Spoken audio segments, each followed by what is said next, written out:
જય શ્રી કૃષ્ણ. ઓજત મસાલા અજય લુણા કરીએ.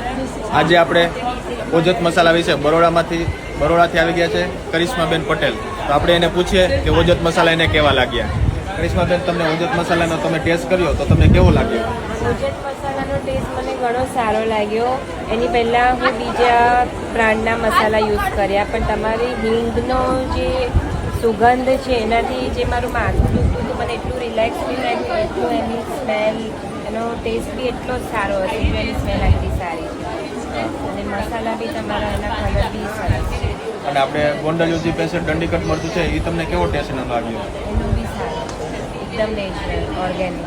હા, તો કરિશ્માબેને જેમ કીધું કે હિંગ અને ગોંડલિયું દેશી રેશમ પટ્ટો મરચું એને ટેસ્ટ કર્યો અને એને બહુ બીજી મસાલાની બ્રાન્ડ વાપરતા હતા અને એ આપણી ઓજત મસાલાની બ્રાન્ડમાં ડાયવર્ટ થઈ ગયા. તેના માટે કરિશ્માબેનનો ખૂબ ખૂબ આભાર માનું છું.